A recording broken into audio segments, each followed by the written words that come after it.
What is up, everyone? Welcome back to a Not So Serious channel. I'm your host, Oji Feliciano. With me, as always, is Luis Jimenez and Luis Serrano. Today is, it's an after show episode. We're going to be talking about what if. Yeah. I'm just going to get started here. Louis, first of all, what did we see? What was the first episode? We had, what was it called? What if Captain Carter? Yeah. What if Peggy Carter was the first Avenger? What if Haley Atwell was Captain America? That's basically like something like you. Let me just start with the premise, the plot. A single line that she says that differs from the original content that we saw in the first Avenger changes the timeline. She stays in the room in the front line when Steve is about to take the serum, and Steve ends up getting injured when the attacker assaults the entire area, and Peggy is the one that just decides, hey, I'm gonna take the serum, and she becomes Captain America, kind of Captain Britain, because she's English. And it just ends up to an extent the first Avenger, but with Peggy Carter. It's an interesting premise. I love Haley Atwell and Peggy Carter. Yes. I feel some of the writing just didn't do it for me. There were moments that Peggy and even everyone else, like not just Peggy, I just don't want to throw it on her. Everyone who is portraying their character just through voice doesn't land all that well for me. And some of the dialogue, I'm just like, this is campy. I don't know. Like, it's not bad. It's absolutely not bad. Like, it's very entertaining and it's super engaging. It's just considering what if is supposed to be, I think it's a slow, soft start. Yes. Which I think is fine, because not everyone, sometimes you can't go batshit crazy. Like, hey, what if fucking Spider-Man? What are the Marvel universe with the zombies? Which is the episode. What if Spider-Man was a man spider? It's like, what? So to have to just start with this, it's fine. Because I know that the next couple things that are going to happen go off the rails. Hell, even here at the very end, you have something that's a little bit off the rails, but I don't know if you want me to spoil it, so I'm going to not get there yet if y'all want to talk. Absolutely. Okay. I agree with you, because I had this, after watching the episode, I felt kind of the same, but I didn't know how to bring it into words and so throughout the whole show, I was enjoying it, right? But at the same time, I was like, so I was really, I don't know. Everything felt, so they copied the same film. They said, Captain America, the first Avenger, and let's just replace the American flag with a Britain flag, and then let's just add a wig to Captain America. It's a woman. Let's go. Let's make jokes about that first movie, how she didn't become a poster boy for the military, and how, I don't know, she was badass, and they just kind of went that route. And I was like, okay. So I found myself enjoying the moments that weren't from the original film a lot more than when they were trying to recreate the same things from the film. Yeah. So scenes for example, the whole monster thing, I was like, that's fucking fun. That's new. No, yeah, I did like that. If anything, it's like, what if Red Skull got his hands on the Tesseract before the military? That would have been cool. Well, technically, in the first Avenger, that does happen. What if, technically, what incites him to do that is because America got his hands on it first. So it's that's interesting. I like the scenes where Peggy and Steve are a little bit more invested in what they feel for each other, and they're talking and all that. Those scenes I enjoyed a lot. I had more fun watching them flirt with each other than the actual action, because I was like, oh look, that's like the film, but different. And when you think about it, it's not that different. You just changed a character, and some of them survived. Like, instead of Bucky dying here, haha, he's saved, and he didn't lose an Oh, arm. you almost ripped my arm off. It's like, Oh my God. That's funny. And then you have Get like it? Oh, and then having Howard build a fucking suit, like the first Suit, Iron Man suit. I'm literally- like, okay, sure. It just and then felt. having I feel like they tried to put so much in. Like, you tried to fit a 2-hour movie into 30 minutes. The cuts made no sense. I felt like she transformed into Captain Carter yesterday, and then the next day she's fighting Hydra in a giant tentacle monster. I was very confused. So that's where the pacing kind of throws you off, because what if my fear is that the rest of the episodes are going to be the same way, where it's like, oh, remember this film? What if we saw it this way? It's like, I don't want to see that. I want to see weird events, which is what the whole purpose of What If is. It's not changing a character with another character. It's saying, like, this character decided to go left instead of right. So this is what happens. Now we have zombies. And Spider-Man is now an actual spider, not just a man. Cool shit. Like, that's what I want to see, right? It's an interesting start, and I did like it. It was really good. However, I do agree with Louis in that it kind of felt weird for me. Like, the pacing was just off. If you're someone new coming to this show and you haven't seen the first Avenger, you're gonna be fucking lost. Like, this is a fucking 0 out of 10 if you're just watching this for the first time, with no like previous knowledge of what the movie's about. Your mic cut off. I guess I'll be the devil's advocate here. First episode, first interaction with Marvel and animation. They are The animation was great.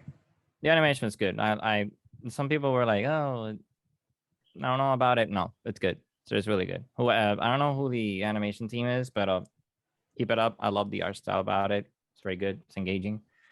But I guess being devil's advocate about this, it's a fine episode. It's the first. I think that they are doing the typical first episodes growing pains of what are we, of like, because as you mentioned, this is basically first Avenger, but just put Peggy on it, and then the only alterations are some liners that are basically altering from the MCU counterpart, which is what Bucky not dying in the train, having the Doctor be before the Winter Soldier experiment because he gets caught before he I don't know who the Doctor's name is. I forgot. Zola. Yeah. Sola isn't doing the Winter Soldier experiment because he got caught beforehand, so there's an alteration. It's just those little subtleties that you could flesh out more, but because they had to do first Avenger starting Peggy Carter, it kind of dwells on just, well, it's just a movie with Peggy Carter with the super serum. The whole tentacle fight, which I don't know who is it exactly. There's some TikTok creators saying that it's somewhat some being within the multiverse that seems to be. It's probably him. But that's fine. That's different from obviously the first Avenger. So I like those strong points. However, I guess I'll give it a pass because it's still the first. We'll have to wait and see what exactly is going to lead. But one thing that I'm fearing is that, okay, they're assuming that this is canon. So I guess we should have known that they're just going to somewhat take away from the MCU canon movies and sprinkle in to this series, meaning that they have to try and connect. Remembering Guardians when this happened? Well, now it's this way. So I guess we'll still see those hints of like, get it? Because he went left. He was supposed to go right in the original. We subtlety. So we'll probably like forget about it as the series goes, because there's a second season. I do hope that they'll learn from this experience and be like, okay, let's just do wacky fucking like at the what if scenarios and just go for that. I understand the show's canon, so it kind of has to make, that you can't go too, right off the walls and whatnot. But here's how I would have made. I feel like this and I don't know if you guys would agree with me, but like I feel like having the watcher narrate some of the things to kind of make the time gap feel more longer in a 30-minute episode, like having actually talk about the differences, to me makes it more fun, because it just kind of makes the watcher, I know he just watches, but it's fun. I would have liked him to narrate sort of the stuff to me. So you would rather have the watcher be a literal narrator, like a literal active narrator within every episode. Yes. So this story revolves around said character. Like, for example, you know, it would have been, I would have liked it for, like, it was how he started. Oh, remember when he says Peggy Carter makes a different alterations, which Matt makes this whole expansive whatever. And as soon as that happens, like, for example, this whole scene happens normally. She becomes Captain Carter. And as she steps out and everyone's like in shock and whatnot, we enter like a bit of like a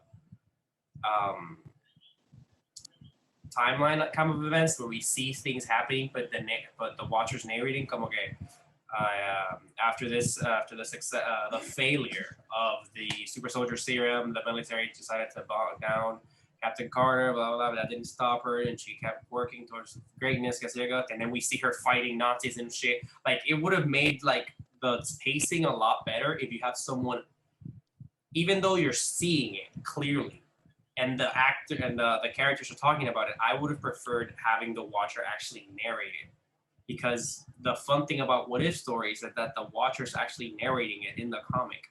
Yes, you have those moments where the characters in the comic panel like are in talking by themselves, but then the watcher just randomly goes and says, haha, but little did they know. And they keep saying shit, and you're like, ooh. Like, I that would have made it more interesting, and for me, at least. I'm a sucker for narration, especially if it's like in that way. I really like it. I feel every episode and Jeffrey Wright is just such a good narrator Yes. voice to have him be kind of like the literal active narrator telling you these stories. And yeah.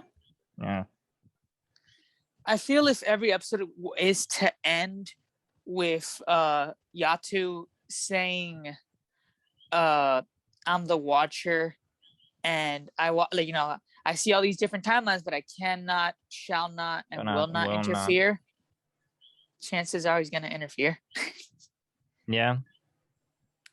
I want to see where it gets to that point that he's just like, nah, I don't think Marvel's going to do that, man. People are going to get pissed. If he does that, people are going to get pissed. There is some speculation about it, because again, this is just the first episode, but if he does it like 5 episodes in a row, dude, you're not just saying it. Just what are you going to do? Which event will you going to be like, I guess I'm going to have to do it myself. And just goes in and be like, hey, so shit's about to happen. I'm going to tell you what's going to happen. And then just like does it, and every watcher be like, I told you not to do it, motherfucker. We only watch. We are literally the watchers. What are you doing? My girlfriend was very confused about that term. Like, so what does he do? Like, that's what he does. Why does he need to watch things? Like, because that's how the stories of the Because that's how the story goes. I don't know how to explain it. It's almost like the parable, like, God watches you. And why does he watch? I don't know, because he wants to. I don't make the rules. It's just what it is. Just take it. Take it at face value.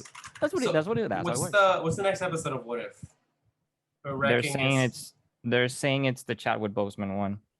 It's the Chadwick Boseman. What if T'Challa becomes Star-Lord or is in the Guardians, whatever. And then the third one, I think it's what if Loki is the king of Asgard. So I'm interested in those, right? Let's get to see what would happen, because I'm excited for the Chadwick for the T'Challa one, mainly because instead of getting this poor kid who's very depressed, and bring a kid that has been raised with all this great technology into space, that would have been a lot. That's something that I do find very interesting. And the Loki one, well, I mean, it's what we always wanted to see. Like, let's see Loki rule, right? Anyways, with that said, I did enjoy the show, the first episode. A bit of a slow start in my opinion, and it didn't really check all the boxes for me, but it's still very enjoyable, and I can assure you we're going to be reviewing the rest of them. So thank you so much for watching. we'll see you in the next one.